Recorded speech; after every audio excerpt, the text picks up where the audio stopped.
भाजपा के प्रदेश प्रवक्ता देवलाल ठाकुर ने पटलवार करते हुए कहा कि कांग्रेस हमेशा से लोकतंत्र की हत्यारी रही है।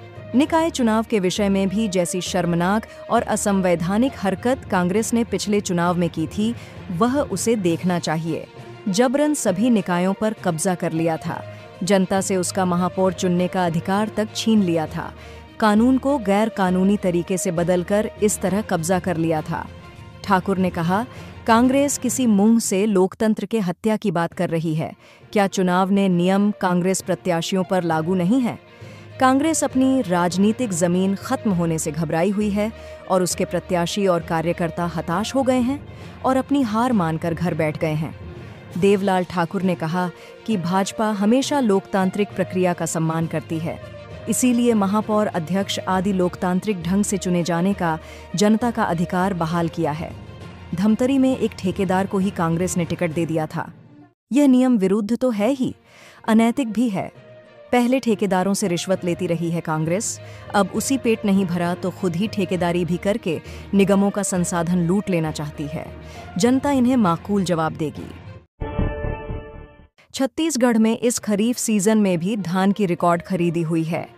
धान खरीदी के अंतिम दिन कल शाम 6:45 तक प्राप्त आंकड़ों के अनुसार प्रदेश में 149 लाख मीट्रिक टन से अधिक धान की खरीदी हो चुकी है। राज्य के 25,49,000 पंजीकृत किसानों ने अब तक धान बेचा है।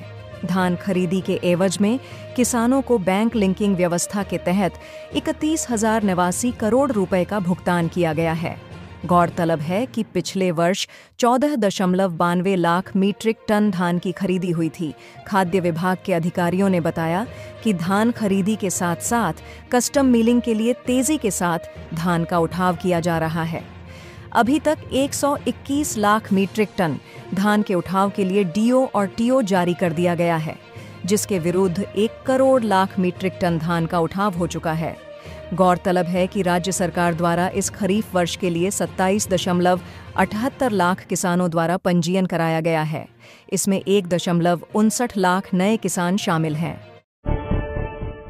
नगर पालिक निगम बिलासपुर के अब बैठकों में जीरो वेस्ट यानी शून्य अपशिष्ट की थीम पर आयोजित किया जाएगा, जिसकी शुरुआत गुरुवार को पंडित लाल बहादुर शास्त्री स्कूल और मल्टीपर्पज स्कूल में कर्मचारियों के निर्वाचन प्रशिक्षण कार्यक्रम से हुई। दोनों स्कूल में आयोजित निर्वाचन प्रशिक्षण के दौरान किसी भी प्रकार के प्लास्टिक से बने सामानों का उपयोग नहीं किया गया। सभी को स्टील के बर्तनों में भोजन और पानी परोसा गया। कचरे के लिए हरा और नीला 2 डस्टबिन रखा गया था और सभी कर्मचारियों को निर्वाचन के अलावा प्लास्टिक के उपयोग नहीं करने और गीला सूखा कचरे के पृथक्करण की भी जानकारी दी गई। नगर पालिक निगम बिलासपुर ने अपने सभी बैठकों को जीरो वेस्ट रखने का निर्णय लिया है। इसके लिए निगम कमिश्नर श्री अमित कुमार के निर्देश पर अलग अलग अधिकारियों को जिम्मेदारी भी सौंप दी गई है। बैठक में प्लास्टिक के बोतल, डिस्पोजल गिलास के स्थान पर स्टील या बायोडिग्रेडेबल प्लेट, गिलास और कटोरी का उपयोग, भोजन की सही मात्रा में योजना बनाएं ताकि भोजन व्यर्थ न हो।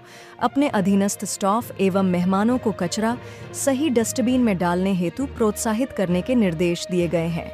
इसके अलावा बैठक स्थलों में हरा डस्टबिन गीले कचरे के लिए, नीला डस्टबिन सूखा कचरे के लिए, लाल डस्टबिन बैटरी या अन्य इलेक्ट्रॉनिक कचरा के लिए रखा जावे एवं बैठक स्थल की नियमित साफ सफाई सुनिश्चित करने और कचरा सही तरीके से पृथक किया जा रहा है एवं शून्य अपशिष्ट के सिद्धांतों का पालन हो रहा है।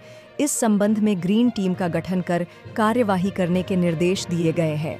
सिंगल यूज प्लास्टिक को पूरी तरह से प्रतिबंधित और जन जागरूकता अभियान चलाने के भी निर्देश दिए हैं। डिप्टी कलेक्टर बनाने का झांसा देकर महिला से अश्लील बात करने का मामला सामने आया है। मामले में पीड़िता ने मोपका चौकी में इसकी शिकायत दर्ज करवाई है। आरोपी पीड़ित महिला का ही परिचित है। पचपेड़ी थाना क्षेत्र के ग्राम धुर्वाकारी निवासी बबीता भारद्वाज के पति सारंगढ़ बिलाईगढ़ जिले में पुलिस विभाग में कार्यरत है। महिला सरकंडा थाना क्षेत्र के मोपका चौकी अंतर्गत अरपा विहार कॉलोनी मोपका में रहती हैं। महिला के अनुसार मोपका के ही रामकृष्ण नगर में रहने वाला जितेंद्र पाटले पिता स्वनी बिसाहू पाटले उम्र 56 वर्ष उसका परिचित है। जितेंद्र पाटले ने अपनी पत्नी के मोबाइल से महिला ग्रुप में जुड़ी महिलाओं का नंबर निकाला, जितेंद्र पाटले ने ऐसे ही मोहल्ले की अन्य महिलाओं के नंबर निकालकर उन्हें गंदे गंदे मैसेज करता है और व्हाट्सएप कॉल करके गंदी गंदी बात करता है। पीड़िता के अनुसार आरोपी ने अपने मोबाइल से पहले उसके मोबाइल नंबर पर शासकीय नौकरी से संबंधित विज्ञापन भेजा, फिर बदनीयती के साथ मोबाइल पर फ़ोन कर कहा कि मैं आपका नंबर बहुत दिनों से ढूंढ रहा था, आपसे बात करके मेरे मन को शांति मिलती है, आप मुझसे रोज़ बात करना, मैं आपको पसंद करता हूँ। पीड़ित ने इसकी जानकारी अपने पति को दी। इसके बाद सामाजिक ग्रुप में मैसेज कर उक्त नंबर के पत्तासाजी करने पर पता चला कि आरोपी के द्वारा मोहल्ले की और महिलाओं से गंदे गंदे मैसेज करता है। पीड़िता की सहेली से भी व्हाट्सएप कॉल में अश्लील बात की थी। पीड़िता ने शिकायत में बताया कि उसके पति सारंगढ़ बिलाईगढ़ में पुलिस विभाग में कार्यरत है और वह अरपा कॉलोनी मोपका में अपने बच्चों के साथ घर पर अकेली रहती है। पीड़िता ने उक्त व्यक्ति के द्वारा घर जाकर उनके बच्चों के साथ कुछ भी अप्रिय घटना घटित होने की आशंका व्यक्त की है। पीड़िता ने मोपका चौकी प्रभारी से लिखित शिकायत कर जितेंद्र पाटले पिता बिसाहू पाटले के खिलाफ कार्रवाई करने की मांग की है। छत्तीसगढ़ उच्च न्यायालय ने आंगनबाड़ियों में विशेष बच्चों को पौष्टिक आहार नहीं दिए जाने के मामले को गंभीरता से लेते हुए स्वतः संज्ञान में जनहित याचिका पर सुनवाई की। गुरुवार को मुख्य न्यायाधीश रमेश कुमार सिन्हा और न्यायमूर्ति अमितेंद्र किशोर प्रसाद की खंडपीठ में सुनवाई के दौरान कोर्ट कमिश्नरों ने अपनी विस्तृत रिपोर्ट प्रस्तुत की। कोर्ट कमिश्नर अमीय कांत तिवारी ने बालोद जिले के डोंडी 1, डोंडी 2 और गुंडरदेही आंगनबाड़ी केंद्रों की बदहाल स्थिति का खुलासा किया। रिपोर्ट में बताया गया कि डोंडी 1 में बिजली की सुविधा नहीं है, लेकिन बिजली का बिल फिर भी आ रहा है। इसके साथ ही बच्चों को पौष्टिक आहार की आपूर्ति में गंभीर खामियां पाई गईं। मिक्स दाल जिसकी खरीदी 90 रुपये प्रति किलो के दर से हो रही है, उसका बाजार मूल्य बेहद कम है, जिससे भ्रष्टाचार की संभावना पर सवाल उठे। राष्ट्रीय खाद्य सुरक्षा अधिनियम का उल्लंघन कोर्ट कमिश्नरों ने अपनी रिपोर्ट में ध्यान दिलाया कि उपभोक्ता मामले, खाद्य और सार्वजनिक वितरण मंत्रालय ने 25 जनवरी 2023 को पोषण आहार की मात्रा में संशोधन किया था। इसके बावजूद महिला एवं बाल विकास विभाग ने इस दिशा में क्या कदम उठाए हैं, इसे लेकर सवाल खड़े हुए। भिलाई चरोदा के आंगनबाड़ी केंद्रों पर रेलवे की आपत्ति। भिलाई चरोदा स्थित आंगनबाड़ी केंद्रों के भवन निर्माण को लेकर रेलवे की ओर से अधिवक्ता रमाकांत मिश्रा ने अदालत को बताया कि भारतीय रेलवे इंजीनियरिंग कोड के अनुसार रेलवे क्षेत्र की भूमि पर आंगनबाड़ी केंद्रों के निर्माण के लिए अनापत्ति प्रमाण पत्र देने का प्रावधान नहीं है। हालांकि राज्य सरकार के अनुरोध पर भूमि हस्तांतरित की जा सकती है। हाई कोर्ट ने दिए यह निर्देश मुख्य न्यायाधीश रमेश कुमार सिन्हा ने महिला एवं बाल विकास विभाग के संचालक को निर्देश दिया है कि वे पोषण आहार की मात्रा संशोधन से जुड़े 25 जनवरी 2023 के नोटिफिकेशन पर उठाए गए कदमों का विवरण एक नया शपथ पत्र दाखिल कर प्रस्तुत करें। इसके साथ ही अगली सुनवाई 5 मार्च 2025 को निर्धारित की गई है। यह मामला न्यायालय के कोर्ट कमिश्नरों अमीय कांत तिवारी, सिद्धार्थ दुबे, आशीष बेक और ईशान वर्मा की निगरानी में आगे बढ़ रहा है। रिपोर्ट में दुर्ग और बालोद सहित अन्य जिलों के आंगनबाड़ी केंद्रों की स्थिति पर भी ध्यान आकर्षित किया गया है। छत्तीसगढ़ उच्च न्यायालय ने इस मामले में अपनी सख्त नाराजगी जाहिर करते हुए आंगनबाड़ियों की दशा सुधारने के लिए त्वरित और प्रभावी कार्रवाई के निर्देश दिए हैं। छत्तीसगढ़ के बिलासपुर से हैरान करने वाला मामला सामने आया है। यहाँ Swami Atmanand English medium school के वॉशरूम में एक कैमरा मिला है। स्कूल के वॉशरूम में कैमरा मिलने से हड़कंप मच गया है। मामला जिले के लिंगियाडीह क्षेत्र स्थित Swami Atmanand English medium school का है। यहाँ बॉयज वॉशरूम के अंदर सीसीटीवी कैमरा लगा हुआ था। यह मामला सामने आने के बाद स्कूल में हड़कंप मच गया। वहीं इस घटना की जानकारी के बाद अभिभावकों, छात्रों और प्रशासन में स्कूल में जमकर हंगामा किया, जिसका वीडियो सोशल मीडिया पर वायरल हो रहा है। इस मामले में स्कूल के प्रिंसिपल AM.K. मिश्रा का बयान सामने आया है। प्रिंसिपल का कहना है कि बाथरूम में लगा कैमरा असली नहीं है, ये सिर्फ डमी कैमरा है। बॉयज वॉशरूम में लड़के तोड़फोड़ किया करते थे, इसलिए यह लगाया गया था। वहीं स्कूल के कर्मचारियों ने बताया कि प्रिंसिपल ऑफिस में लगे मॉनिटर में सब दिखाई देता है। कैमरा प्रिंसिपल के ऑफिस से जुड़ा था, जहां से लाइव दिखता था। स्कूल में कैमरा मिलने की शिकायत जिला शिक्षा अधिकारी से की गई है। जिला शिक्षा अधिकारी ने कहा है, किसी भी परिस्थिति में स्कूल के वॉशरूम में कैमरा लगाना गलत है। मामले की गंभीरता को देखते हुए जांच के निर्देश दिए गए हैं। दोषियों पर उचित कार्रवाई की जाएगी। छत्तीसगढ़ की राजधानी पुलिस ने दूसरे राज्यों से संदिग्धों के खिलाफ बड़ी कार्रवाई की है। गुरुवार 30 जनवरी को रायपुर के अलग अलग क्षेत्रों में सुबह 4 बजे छापा मारकर पुलिस ने कुल 2013 लोगों को उठाकर सिविल लाइन लेकर आई, जहां एसएसपी डॉ लाल उम्मेद सिंह की मौजूदगी में सभी से पूछताछ कर उनके बारे में जानकारी ली गई। इस दौरान 224 संदिग्ध व्यक्तियों के विरुद्ध प्रतिबंधात्मक धाराओं के तहत कार्रवाई की गई। इनमें से एक व्यक्ति के खिलाफ उसके राज्य में अपराध पंजीबद्ध और एक व्यक्ति पर रायपुर के थाने में अपराध दर्ज पाया गया। पुलिस ने 200 से अधिक संदिग्ध व्यक्तियों के मोबाइल नंबरों को भी डीएक्टिवेट कराया। दरअसल कुछ दिनों से लगातार रायपुर पुलिस को सूचना मिल रही थी कि विभिन्न राज्यों से आए बाहरी व्यक्ति रायपुर शहर के अलग अलग थाना क्षेत्रों के विभिन्न स्थानों में बिना सूचना दिए रह रहे हैं। साथ ही बाहरी व्यक्ति संदिग्ध होने के साथ ही कई संदिग्ध गतिविधियों में भी शामिल है। इस सूचना पर police IG Raipur range Amresh Mishra के निर्देश व एसएसपी डॉ लाल उम्मेद सिंह के नेतृत्व में कोतवाली, सिविल लाइन, आजाद चौक, पुरानी बस्ती एवं उरला के ऐसे स्थानों की रेखी कर स्थानों को चिन्हांकित किया गया। आज रायपुर पुलिस द्वारा ऐसे बाहरी संदिग्ध व्यक्तियों के विरुद्ध ऑपरेशन समाधान अभियान चलाया गया। अभियान में रायपुर पुलिस के शहर के समस्त अतिरिक्त पुलिस अधीक्षक, नगर पुलिस अधीक्षक, शहर के थानों के थाना प्रभारी, anti crime and cyber unit team, cyber wing team का बल सहित अन्य पुलिस बल के लगभग 350 सदस्यों की अलग अलग टीमों द्वारा कल सुबह तड़के 4 बजे छापामार कार्रवाई की गई। धमतरी के बाद सूरजपुर जिले में भी कांग्रेस को निकाय चुनाव में बड़ा झटका लगा है। सूरजपुर जिले के विश्रामपुर नगर पंचायत चुनाव में बतौर कांग्रेस प्रत्याशी नगर पंचायत अध्यक्ष के लिए उम्मीदवारी कर रही नीलम यादव का नामांकन निरस्त कर दिया गया है।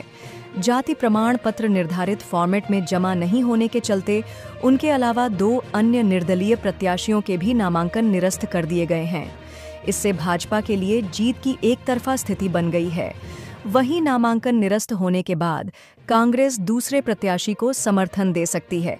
विश्रामपुर नगर पंचायत अध्यक्ष की सीट ओबीसी महिला के लिए आरक्षित है। नगर पंचायत विश्रामपुर में अध्यक्ष पद के लिए कांग्रेस ने वर्तमान नगर पंचायत अध्यक्ष रहे आशीष यादव की पत्नी नीलम यादव को अपना प्रत्याशी बनाया था, जबकि भाजपा की ओर से निर्मला यादव को प्रत्याशी बनाया गया है। निर्मला यादव और उनके पति राजेश यादव पूर्व में भी नगर पंचायत अध्यक्ष रह चुके हैं।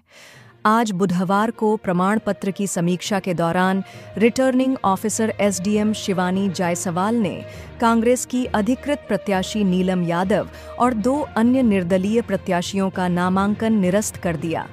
मिली जानकारी के अनुसार नीलम यादव के अलावा निर्दलीय प्रत्याशी निर्मला शर्मा और सरिता यादव ने जाति प्रमाण पत्र निर्धारित फॉर्मेट में जमा नहीं किया था। नीलम यादव द्वारा दूसरे राज्य से बन जाति प्रमाण पत्र जमा कर दिया गया।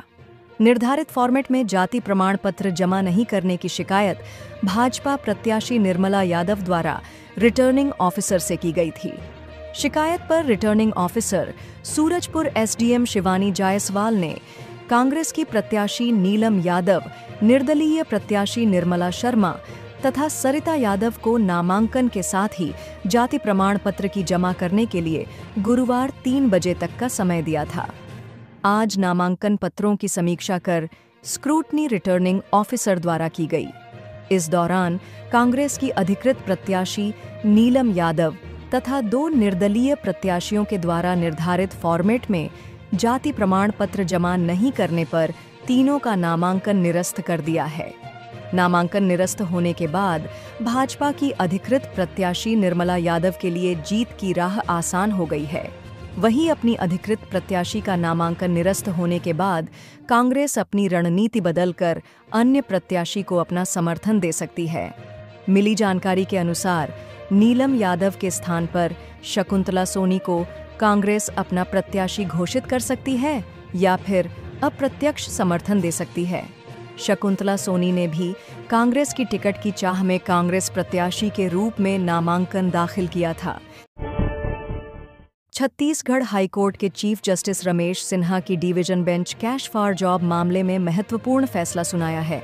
मामले की सुनवाई के दौरान कोर्ट ने कहा कि रजिस्ट्रार जनरल द्वारा कई चेतावनियों के बावजूद आम जनता हाईकोर्ट और जिला अदालतों में नौकरियां सुरक्षित करने के लिए दलालों के हाथों आसान निशाना बन रही है। कोर्ट ने आरोपी को जमानत देने से इनकार करते हुए कड़ी टिप्पणियां की, जिस पर भारतीय दंड संहिता की धारा 420 और 34 के तहत मामला दर्ज किया गया था। आरोपी ने शिकायतकर्ता को 5,15,000 रुपये के भुगतान के बदले हाई कोर्ट में उसके और उसके दोस्त के लिए नौकरी दिलाने का वादा करके धोखा दिया। शिकायतकर्ता को बाद में पता चला कि ऐसी कोई नौकरी ही नहीं थी, जैसा कि आरोपी ने झूठा वादा किया था। कोर्ट ने कहा कि शिकायतकर्ता को इस मामले में निर्दोष व्यक्ति नहीं कहा जा सकता, क्योंकि उसने खुद हाई कोर्ट में नौकरी पाने के लिए पैसे दिए थे, जिस पर अदालत ने जोर देकर कहा कि कानून की नज़र में किसी भी तरह से उचित नहीं है और इस प्रकार वह भी आपराधिक अभियोजन के लिए उत्तरदायी है। कोर्ट का आदेश कोर्ट ने अपने फैसले में लिखा है कि छत्तीसगढ़ हाई कोर्ट के रजिस्ट्रार जनरल को निर्देश दिया जाता है कि वह शिकायतकर्ता के खिलाफ भी कानून के अनुसार पर्याप्त कदम उठाएं, ताकि इस तरह की प्रथा को हतोत्साहित किया जा सके जो पवित्र संस्था की छवि को धूमिल कर सकती है। अपराध में आवेदक की कथित भूमिका के बारे में अदालत ने कहा कि शिकायतकर्ता ने आवेदक और उसकी बहन के खाते में पैसा जमा किया था और इस तथ्य से प्रथम दृष्टया अपराध में आवेदक की भागीदारी का संकेत मिलता है। मुंगेली जिले के पत्थरिया विकास खंड की ग्राम टिकैत पेंड्री के रोजगार सहायक शिव कुमार चक्रधारी को शासकीय कार्य में लापरवाही और वित्तीय अनियमितता के गंभीर आरोपों के चलते बर्खास्त कर दिया गया है। कलेक्टर राहुल देव के निर्देश पर जिला पंचायत सीईओ प्रभाकर पांडेय ने यह कार्रवाई की है। मनरेगा एवं प्रधानमंत्री आवास योजना के तहत वित्तीय गड़बड़ियों के आरोप में उसके खिलाफ एफआईआर भी दर्ज कराई गई है। जिला पंचायत सीईओ प्रभाकर पांडेय ने बताया कि ग्राम पंचायत टिकैत पेंड्री रोजगार सहायक के विरुद्ध प्रधानमंत्री आवास योजना के तहत राशि की मांग करने और अपने परिवारजनों के नाम पर फर्जी हाजिरी दर्ज कर सरकारी राशि का गबन करने की शिकायत मिली थी। शिकायत की विस्तृत जांच कराई गई, जिसमें आरोप सही पाए गए। जांच में सामने आया कि रोजगार सहायक ने मनरेगा और पीएम आवास योजना के हितग्राहियों के आवास मजदूरी कार्य में 3,43,187 रुपये की फर्जी हाजिरी भरकर राशि गबन की है। यह कृत्य मनरेगा अधिनियम की धारा 27(2) के तहत वित्तीय अनियमितता की श्रेणी में आता है, जिसके तहत आरोपी के खिलाफ एफआईआर दर्ज कराने का प्रावधान है। इसी आधार पर ग्राम रोजगार सहायक शिव कुमार चक्रधारी के विरुद्ध एफआईआर दर्ज कराई गई है। छत्तीसगढ़ राज्य निर्वाचन आयोग ने प्रदेश में 3 अलग-अलग तारीखों को सार्वजनिक अवकाश की घोषणा की है। यह छुट्टी मतदान की वजह से रहेगी। आयोग की तरफ से जारी आदेश के अनुसार 11, 17 और 20 फरवरी को सार्वजनिक अवकाश रहेगा। यह अवकाश उन क्षेत्रों में लागू होगा जहां मतदान होगा। छत्तीसगढ़ के बलौदाबाजार पुलिस ने इन्वेस्टमेंट के नाम पर 2 सालों में पैसा डबल करने का झांसा देने वाले आरोपियों को गिरफ्तार किया है। आरोपियों ने बिटकॉइन इन्वेस्टमेंट के नाम पर 7 लाख की ठगी की घटना को अंजाम दिए थे। दरअसल आरोपी लोकेश द्विवेदी और सहयोगी नंद किशोर साहू ने 2 साल में 5 गुना रकम करने का झांसा देकर ग्राम अमोदी चौक में स्थित लक्ष्मी चॉइस सेंटर के संचालक प्रदीप केनवट और उसके साथी कमल किशोर देवांगन से 2022 में बिटकॉइन में इन्वेस्टमेंट के नाम पर 7 लाख रुपए निवेश कराया। 2 साल होने पर आरोपियों द्वारा प्रार्थियों को रकम न लौटाकर धोखाधड़ी की गई। इस रिपोर्ट पर चौकी गिरौदपुरी में अपराध क्रमांक 32/2025 अंतर्गत धारा 420.34 भादवी का अपराध पंजीबद्ध कर विवेचना में लिया गया। प्रकरण में कार्रवाई करते हुए चौकी गिरौदपुरी पुलिस द्वारा दोनों आरोपियों को क्रमशः बिलासपुर एवं रोहांसी से हिरासत में लिया गया, जिनसे विस्तृत पूछताछ पर आरोपियों द्वारा प्रार्थियों से बिटकॉइन में इन्वेस्टमेंट के नाम पर रकम लेकर धोखाधड़ी करना स्वीकार किया गया है कि प्रकरण में दोनों आरोपियों को 30 जनवरी को विधिवत गिरफ्तार कर न्यायालय में पेश किया गया। आरोपियों द्वारा विभिन्न स्थानों में घूम कर बिटकॉइन में इन्वेस्टमेंट के नाम पर लोगों को अपने झांसे में लेते थे तथा बिटकॉइन में इन्वेस्ट कर लगाई गई रकम को 2 साल में 5 गुना कर वापस देने का लालच देते थे।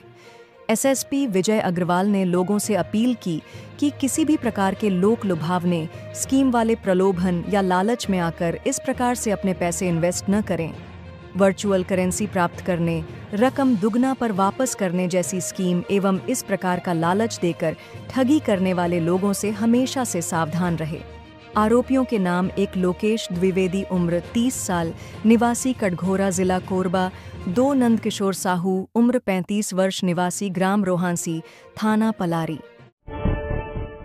गणतंत्र दिवस के कार्यक्रम के संचालन के दौरान अश्लील शेर शायरी करने वाले शिक्षक को सस्पेंड कर दिया गया है।